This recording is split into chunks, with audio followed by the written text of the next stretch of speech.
নমস্কার বন্ধুরা, তোমরা লগে একটা জিনিস শেয়ার করি একটা কথা। কারণ এটা যদি আমি ভিডিওর মাধ্যমে না দিই অনেকে জানতে পারতো না। কারণ আমার ফেসবুকের অনেকেই ভিডিও দেখে আমার এদিকটার, কারণ কিছু কাস্টমারও আমার দেখে। এই লেগে আমি এই ভিডিওটা শেয়ার করতেছি। আগে আমি 2-3 বছর একজন দোকানে কাম করছি, কাম কইরা দুর্গাপূজার সময় কাম করছি, পার্লারের কাম কইরা এরপর আমি টেলারের দোকান নেওয়ার লেগে কথা কেসরা দোকান খালি আসলো, টেলারের দোকান দিছি। তো এর মধ্যে এবারের পূজাতে আমি অনেক মানুষের কাছে আমি শুনছি তারার দোকানে কাজ শিক্ষা নাকি আমি কাজ পার্লারের দোকান দিছি। যে মানুষের একটা আই মেকআপ করানোর ক্ষমতা নাই, যে মানুষের একটা চোখে আইলাইনার ক্ষমতা নাই, এই মানুষ একজন মানুষের কাম শেখা। আমার কাম শিখনের, পার্লারের কাম শিখনের আমার শিক্ষা গুরু 2 জনের ছবি আমি দিয়া দিছি। তারার থেকে আমি কাম শিখছি। উপরের জনের থেকে আমি পার্লারের কাম শিখছি, নিচের জনের থেকে আমি পুরা ফুল মেকআপ শিখছি। এও আমার 4টা ডেমো দিছে। 4টা ডেমোর ভিতরে আমার যতটুকু সম্ভব কাম শিখাইছে। তো এর মধ্যে যারা আমার কাম আমারে দিয়া কাম করাইছে, তারা লাভ হয়েছে, তারা আমার মানুষের কাছে শেয়ার করে আমি নাকি তারার থেকে কাম শিক্ষা আমি দোকান দিয়েছি। মানে কি কমন জিনিসটা, ইউটিউব দেখা সংস্থার কাম শিক্ষা যদি কাম করন যা, হ্যাঁ, তাহলে এইসব মানুষ আর কি কাম কথা কইব। একটা ভালো করে যে কোনো কামের একটা ডায়েরি পর্যন্ত কেউ কাম শিখাইতেছে, ডায়েরি দিতে পারে না। এইসব মানুষে আরেকজনরে টোল করে অনেক রকমের বাজে কথা কয়। কিন্তু আমি এই ভিডিওটা করতাম চাইছি না, কিন্তু আমার পূজার সময় কথাটি শুনে আমার খুবই খারাপ লাগছে। আমি এলাকা আমি আর যে শিখাইছে হেরা রহমান হইতেছে, এলাকা আমি এই ভিডিওটা করছি। যারা যারা আমার চিনো বা আমার ভিডিও দেখো, যার কাছে এইসব কথাবার্তাই কইছে, তারার লেগে আমি এই ভিডিওটা আমি বানাইছি ভুলটা ভাঙনের লেগে। যে মানুষের আই মেকআপ করার ক্ষমতা না, এই মানুষ আরেকটা মানুষের কি মেকআপ শিখাইব বা কাজ শিখাইব। আমি তারাতে কোনো কাম শিখছি না, তারার উল্টা আমার দিয়ে লাভ হয়েছে। তারা জানে আমার দিয়ে কতটুকু আমি কতটুকু কাম পারি না পারি।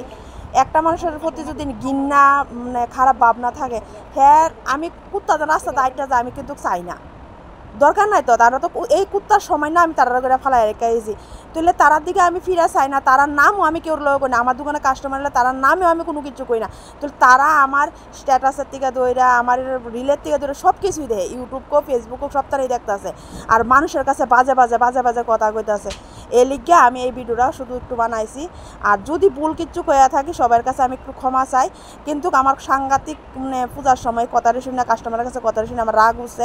তারা আমার কাম শিখাইব কি? তারার দোকানে উল্টা আমি কাম করে তারা আমার কামের দাসটা পালার কোশালার কো তারা আমার জানে। নাইলে পিছু এমন বেরোবে, ভাদ্র মাসে কুত্তা আছে না, কুত্তার মতন আমার পিছু লাগানোর কোনো প্রশ্নই উঠে না। যার লগে আমার পছন্দ না, যার লগে আমার মনের মিল নাই, তার সম্বন্ধে আমার কোনো কথা কোন তো প্রশ্নই উঠে না। আমি তো তার সম্বন্ধে কই না, তাহলে আমার এত খোঁজ নেওয়ার কোন দরকার? আমি কোনখানে মেকআপ শিখছি না শিখছি, কতটুকু শিখছি না শিখছি, তো এই মাস্টারের কাছে পর্যন্ত তারা অনেক বাজে বাজে কথা কইছে, অনেক মানে মানে আমার সম্বন্ধে জানতে চাইছে। তইলে তারার কোনো কিছুর ভিতরে তারা দুর্বলতা আছে দেখে আমার সম্বন্ধে জানতো এত আগ্রহ। আমার তো কোনো আগ্রহ নাই। আমি জানি আমার কাজ আমার ভিতরে কতটুকু জ্ঞান আছে না আছে, তাহলে তারার ভিতরে তারার কতটুকু জ্ঞান আছে না আছে তারাও জানে। তো তারার এলিকে ডর আছে দেখি আমার সম্বন্ধে একটু সমালোচনা বা ইডা হিডা জানার বেশি ইচ্ছুক। আমি তোরা সম্বন্ধে চাইও না, তার সম্বন্ধে কোনো রাও করি না বা কাস্টমারের কাছে কোনো কথা কই না। কিছুদিন আগে একটা লাড্ডু সবনের কাস্টমার আছে, লাড্ডু সবনের কাস্টমারটার কাছে অনেক বাজে বাজে অনেক কথাই শুনছি। আমি যে কাস্টমারের কাছে কাস্টমারের খারাপ কথা মানে তার নামে দুর্নাম করতাম না, তার নাম দিয়ে শুধু কইতে পারতেছি না, তাহলে সবার নাম দিয়ে আমি ভিডিও করতে পারলাম না। কারণ চাই না কেউ নামে দুর্নাম হোক। আমি ভিডিও লাস্টে তার মেকআপেরও জিনিসটা আমি তোমার কাছে শেয়ার করুম, তারা কতটুকু পারে না পারে। এই মানুষ আবার পরের নামে দুর্নাম করতে হয়। আর আমার মনে হয়েছে ভিডিওটা আরও আগে দেওয়ানের, কিন্তু আমি দিতে পারছি না, অনেকটাই অসুস্থ আসলাম অ্যাক্সিডেন্ট করে, তো লেগে দিতে পারছি না। কাজ দিয়ে দেখে তোমরা বুঝো কীরকম কাজ করি না। তো কাস্টমারের নামে যেন আমার কাছে দুর্নাম করে, এই কথা রেখে জায়গা থাকেনি, এটা দিয়ে তোমরা আমি বুঝাইলাম। আমি কেউর নামে খারাপ কইতাম চাইছিও না, তারার নামেও আমার কোনো মুখের ভিতরে কোনো কারণে কোনো কাস্টমারের লগে আমি কোনো খারাপ কথা কই না। কারণ আমি তারার কথাটা আমি তুলতে আমার ঘৃণা লাগতেছে, ঘৃণা লাগেও। তারার এন থেকে যে সময় আইসি তারার সম্বন্ধে আমি কোনো কথাই কইছি না।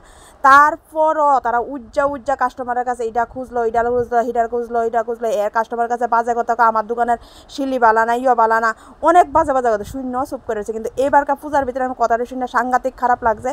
এলিগা আমার যে চীনা পরিচয় অনেক কাস্টমার আমার দোকানে আয়া যেন বা তারা যেন মনের যেন ভুল জিনিসটা বাঙাল লাগে আমি এই ভিডিওটা করছি। আর যদি কোনো কারণে এই ভিডিওর ভিতরে ভুল কয়া থাকে আমি সবার কাছে মাপ চাই, অন্তত পক্ষে তারার কাছে আমি মাপ চাই না, কিন্তু তোমার কাছে আমি সবার কাছে মান চাই যারা আমার দোকানে আয়ো আমার কাস্টমার হিসাবে। কাস্টমার একটা দোকানের কাছে ভগবানের তুল্য, আমি তোমার কাছে আমি ক্ষমা চাই, কিন্তু তারার কাছে আমি ক্ষমা চাই না, কারণ তারা অন্যায় তার কাছে প্রশ্নই উঠে না, তারা আমার চেহারা দেখতে সত্যি কথা কিনা লাগে। কারণ তোমার কাজ তোমরা করো, আমার কাজ আমি করো, কাজ লইয়ার ভিতরে এত হিংসামি কি এর।